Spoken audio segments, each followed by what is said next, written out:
All right, in our top story this hour, Disgruntled Eldorado Park community members are staging a silent march following the assault of minors in the community as a result of drug abuse.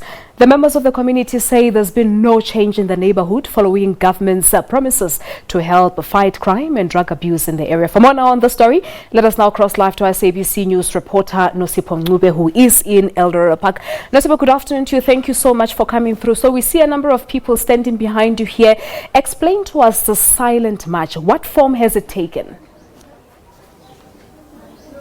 Good afternoon to you, Tupalisa, as well as the viewers. As you have already mentioned, that the community members here in Eldorado Park are staging a silent march to different parts of the area, trying to, do their part in curbing the issue with drug abuse and violence in the area. I've been told by some of the community members that in the past 2 days there have been 4 or 5 minors that have been assaulted by their mothers, who happen to be drug users as well. And this has since then created an outcry from the community that enough is enough, and they will be taking matters into their own hands and try and curb the issue of crime. As you may remember, in 2013 there was the same outcry about the issue with drug abuse here in the area, as well as drug lords not getting the sentencing that they're supposed to get. A lot of them still roaming around the streets as well.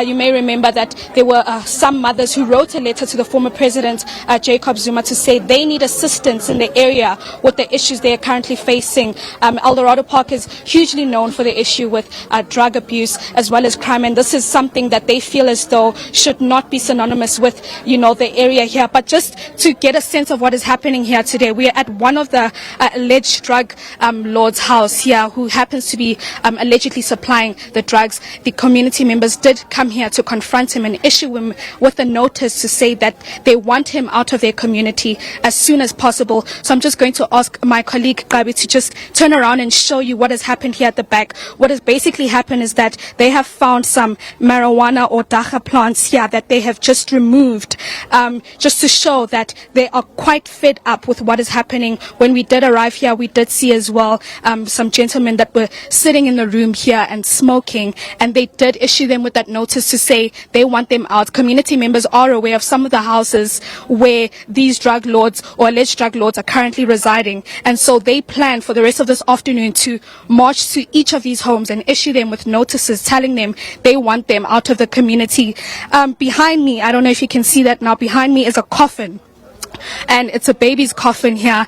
They're planning on marching to each and every house with this coffin to show the community members here and the residents here what could happen, what the outcome could be if they continue to let the issue of drugs just slide and get away like that. They also told me that they're not inviting any of the government officials here, that they have had enough with them promising assistance and not delivering anything. But I have here with me a community activist in Eldorado Park that we have seen before, that was part of the mothers who, appealed to the president, former president Jacob Zuma, for assistance in the area. Ms. Desiree James, thank you so much for speaking to us. So please just tell us what is happening here today. We are basically sick and tired of marching. We are tired of writing letters. We are tired of calling for government intervention.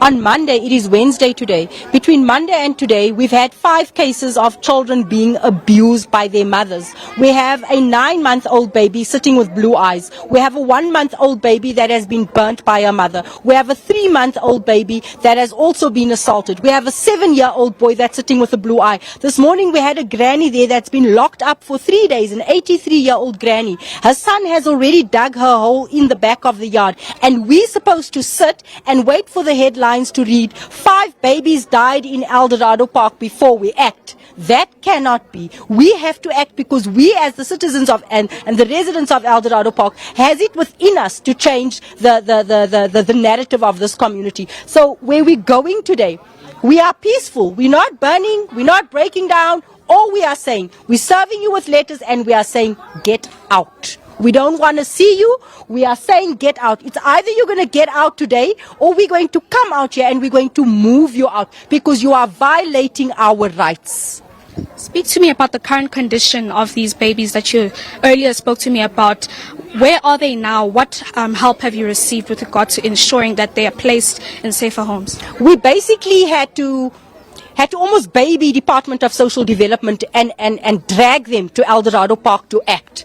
We basically had to sit on the phone for 2 hours trying to get hold of child welfare to intervene. Up till now, I wish the lady from the Safe House was here, Liesl Valu. The social workers from child welfare has still not arrived to take these kids to do medicals. So that is the situation. This has been going on for years. Everyone knows. And I don't want people to label this community as a drug community. We are not drugs. We are an active community that stands up against the social ills in this place. That is who we are.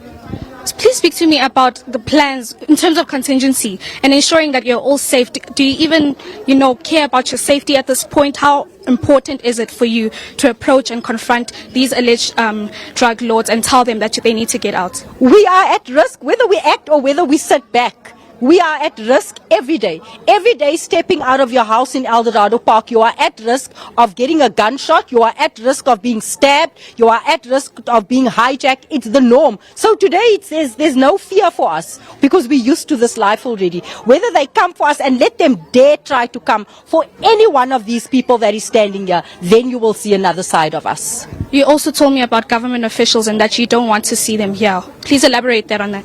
And you know what? It is just that we have lost, or I must be honest, we have lost faith in them. Because over the years, we have written to them. Over the years, we have set up the task team. I mean, some of the houses that we're planning on visiting are the same houses that we gave in 2013.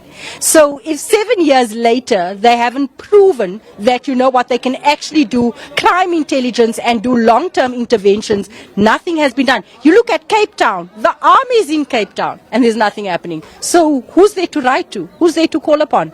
It is but us, ourselves, that can clean our community. Thank you so much. That's Darylene James, who's one of the community members, just speaking to us about why it was important for them to stage the silent and very peaceful march that they're doing right now. As you've already heard, that this is a problem that they've had and that they've cried about since 2013. Now we've just received news that the owner here, or one of the alleged drug lords here, has agreed to leave the area. So they've served the notice, and within about 20 minutes, he has agreed to leave the neighborhood. So that's it from here, Palisa. We will be following them as they continue to march on to other houses as well. But that's it. Back to you in studio. Nosipho, many thanks there for that update. SABC News reporter Nosipho Mncube reporting live from Eldorado Park here in Johannesburg. As she said, this of course is a developing story. This evening will certainly be crossing back to her when they move to the next place.